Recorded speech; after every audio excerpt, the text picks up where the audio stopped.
et qui a pour compte, à votre avis, parce que un de ces témoignages m'est parvenu, je vais vous dire ce qu'il a raconté. Un instant, le temps que je retrouve ça sur mon téléphone. Est-ce que vous m'entendez correctement? Oui. Voilà les points de son arrestation.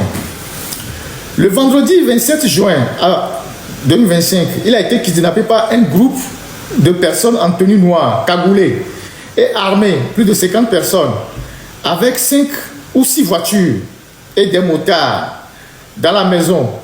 Violemment frappé, il a été arrêté avec son petit frère, la borne de sa grande sœur. On les a amenés tous à un endroit inconnu. Dans la même nuit, ils sont arrivés à la DCPJ, cagoulés. Et de la DCPJ, on l'a amené à un endroit inconnu, où il avait une table sur laquelle étaient disposés plusieurs types d'armes et de cordelettes et matraques. Et une chaise qui était électrifiée. Dans la journée du 28 juin 2025, dont il ne connaît pas l'endroit, il y a eu 3 personnes qui sont venues. Toute la nuit, du 27 au 28, il était menotté, suspendu à un plafond, les pieds en bas. Son pied ne touchait pas le sol. Et cagoulé. Donc, il était toujours cagoulé toute la nuit du 27 au 28. Et privé d'oxygène. Pourtant, c'est un asthmatique. Quand les 3 personnes sont arrivées la nuit, ils l'ont détaché et l'ont posé sur la chaise électrique qu'ils ont mis en fonction pour le torturer.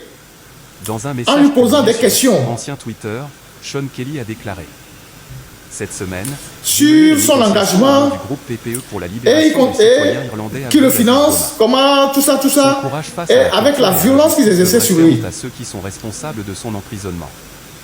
Et toute la nuit, il a été violenté, les douleurs partout, les supplications à l'endroit de ses bourreaux n'ont pas connu de suite.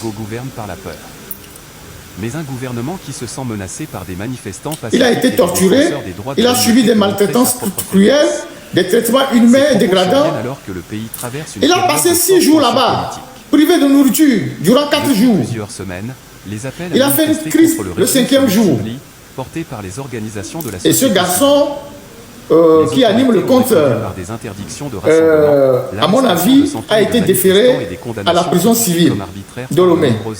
Donc, voilà le sort qui lui a été réservé. C'est la fiche technique que j'ai lue. Je ne vais pas rentrer dans les détails. Voilà ce qu'ils lui ont fait subir quand ils l'ont arrêté en direct. Parce que c'est quelqu'un qui a été arrêté en direct pendant qu'il faisait son live. Il dit là que cette déclaration renforce la pression ils l'ont torturé avec une chaise électrique. Ingérence étrangère. Vous imaginez que ces choses-là se passent au Togo. Ils l'ont torturé avec une chaise électrique. Après l'avoir suspendu au plafond pendant toute une nuit, encagoulé, les pieds ne touchant pas le sol, dans une résidence à Lomé dont il ignore l'endroit parce qu'on lui a mis la cagoule. Voilà ce que le Togo est devenu. Le Togo, le paradis de Faure Gnassingbé. Le président qui nous promet que la 5e République sera une république merveilleuse. Voilà ce qui se passe au... Bonsoir à tous, bonsoir à mes braves. Vous connaissez déjà René, pseudo à votre avis. Jeune Togolais blogueur devenu activiste, connu pour avoir été enlevé en plein live par les forces de l'ordre togolais. Ils l'ont d'abord emprisonné, torturé, électrocuté, avant de le jeter en prison. Aujourd'hui, il a de nouveau été enlevé depuis l'intérieur de la prison. Vendredi dernier, il a été placé à l'isolement. Samedi, plus aucune trace de lui. Dimanche, non plus. Sa famille n'avait aucune nouvelle. Lundi, sa famille ou des proches découvrent qu'il n'est plus à la prison civile de Lomé, qu'il a été transféré à la SCRIC que nous devons baptiser centre de torture. Ce lieu, synonyme de torture, là où Amron et tant d'autres ont subi l'indicible. Pourquoi est-il à la SCRIC?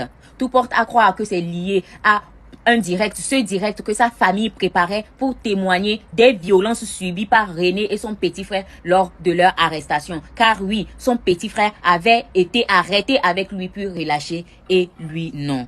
D'ailleurs, sa famille avait été contactée la semaine dernière, je pense que c'était le jeudi ou le mercredi, par un soi-disant avocat commis d'office dont il ne savait rien pour dissuader la famille de parler.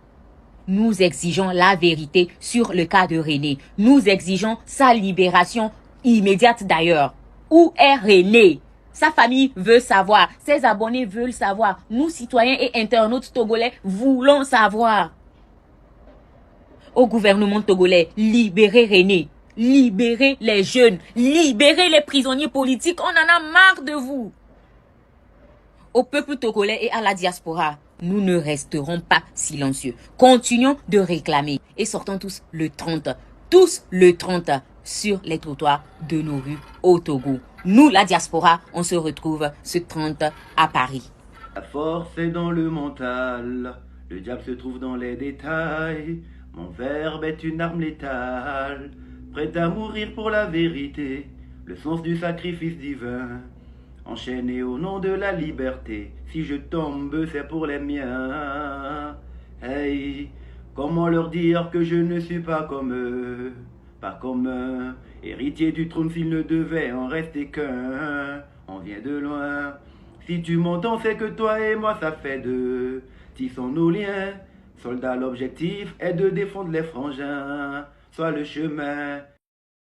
La famille de Kofi René Missodé, créateur de contenu togolais connu sous le pseudonyme « À votre avis », a adressé plusieurs courriers aux Nations Unies et au Parlement européen pour dénoncer ce qu'elle qualifie de « disparition forcée », de « torture » et de conditions de détention inhumaines.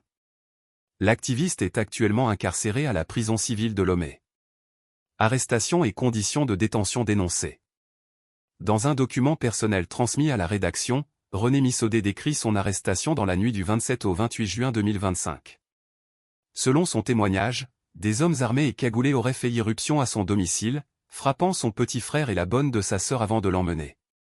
Il affirme avoir été battu, menotté, puis soumis à des sévices, dont la suspension au plafond et la privation d'oxygène malgré son asthme, ainsi que des interrogatoires sous la menace d'une chaise électrique. L'activiste rapporte que les agents voulaient qu'il admette être financé par des soutiens extérieurs et préparer une opération armée dénommée Opération Machette.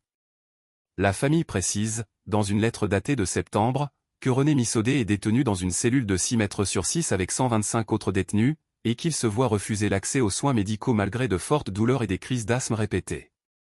Elle indique également que le Service central de recherche et d'investigation criminelle, SCRIC, l'a extrait à 2 reprises de la prison, dont une période sans nouvelles, qualifiée par ses proches de disparition forcée.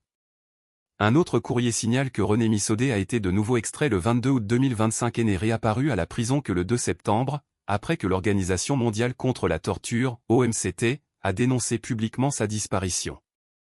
Grève de la faim et protestation. Après une première grève de la faim débutée le 25 août, René Missodé a décidé d'en relancer une nouvelle à partir du 15 septembre, cette fois aux côtés d'Abdoulaziz Goma, détenu dans des conditions similaires. La famille précise que cette action vise à protester contre le refus des autorités d'améliorer leurs conditions de détention. Appels internationaux. Dans ses correspondances, la famille appelle à la libération immédiate de tous les jeunes arrêtés entre le 6 juin et le 30 août, à une assistance médicale complète pour René Missodé, à l'ouverture d'une enquête sur les tortures alléguées et à un dédommagement approprié. Elle souligne que ces faits constitueraient, selon elle, une violation des engagements internationaux du Togo, notamment le pacte international relatif aux droits civils et politiques et la Convention contre la torture. Nous espérons une réaction ferme et rapide. Conclut ses proches, qui demandent l'intervention des Nations Unies et du Parlement européen pour garantir la sécurité physique et psychologique du créateur de contenu et mettre fin aux disparitions forcées.